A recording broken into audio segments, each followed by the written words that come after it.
morning once again, everybody. I'm Bob Marone for Westchester Talk Radio, and we are live at the Women in Power event here at Manhattanville College at the famous Reed Castle.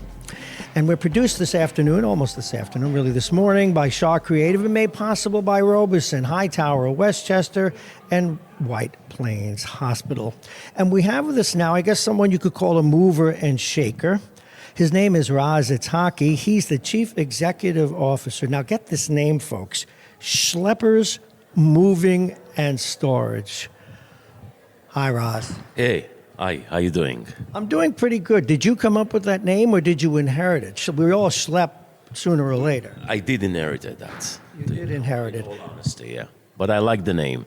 Now, we talked just a little bit before you came on the air. You didn't start the company, but you joined it and became the CEO. How did that happen? I was working for another competitor, and happened to meet the partners of Schleppers, and we had a very good connection from the beginning. And we have decided to start a new journey together, and we did very well. That happened in 2014. Okay, now what makes a moving company do very well? I mean, we've all moved from time to time. Some people rent a truck, they rent a U-Haul trailer. Companies move people with giant trailer trucks. What is your clientele, and how do you staff up for that kind of thing? Our clientele are mainly New York metro area, and what makes us unique is we very transparent, very upfront with the customers, what we offer, what is the cost associated. We're very honest, and we're very careful. Let's talk about that.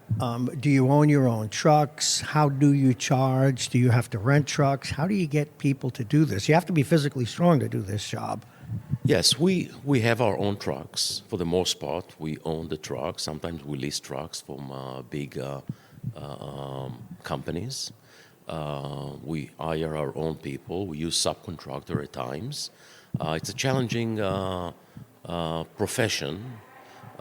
People needs to be strongly fit to do that, and willingly to do that. And it's overall it's difficult to hire people these days to do a physical job and be committed and dedicated to that. Now, obviously, you need people that are fairly young, but yet I'll see movers. Some of them are up there in years, but they're physically fit and in shape. Do they have to go through a physical or anything like that, or do you hire them on their own of their own volition? Yeah, we do hire them on their own volition, and but obviously everybody understand. I mean, it's a teamwork at the end of the day. It's a team of 3, 4, 5, even more, and everyone is a different role into that. And just to make it easier, we have equipment. So it's not in the old days you would carry stuff on your back. We have trucks with lift gate. We have special equipment that helps them do their job. We have dollies to carry boxes. Even our boxes are customized to the type of content. If it's a book box, it's going to be a small box because books are heavy. If it's linen, it's going to be a bigger box. So we have our technique and equipment and technology to make it easier and smoother. What are the hardest jobs? What are the most difficult ones? The hardest job would be jobs in the city to basically be ready to deal with all the logistic in the city, parking. I was going to say, how do you park in the city and then move somewhere? It's a very sometimes we have jobs in very narrow areas that there's no parking, so we have to stay there regardless. We're not going to move a whole house, street and street. So there is some logistic limitations. Authorities on the New York City parking don't necessarily care about that, and we have to deal with that. In addition, in the city, there's limitations of elevators, so we need to schedule elevators, and we need to be on time. It's doing a job in the city. It's very challenging at times. I just thought of something, but again, let me remind people. We're talking with the CEO of Schleppers. I know you were asking yourself out there what Schleppers is. They're a moving and storage company. We're talking with the CEO, Raz Itzhaki. Roz, do you ever have a job in one of those tenements like that used to exist on the west side? Have to do a 6-story walk up? We do. Oh my goodness. Yes. It happens. I mean, many buildings do not have elevators. And this is, to be honest, this is what our movers ate the most. Sure. Yeah. But I'm tired already just hearing it. But we do that. There's no other choice. We do that. Sometimes the elevator will not work. We have to do the move. So we use more people, more techniques. It takes more time, but we do that. Now, if you have a big job, some people have big houses or large apartments. Do you ever have to get one of those huge, super, like 18-wheelers, or do you just send 2 regular size trucks? We never send 18-wheelers to a residential area.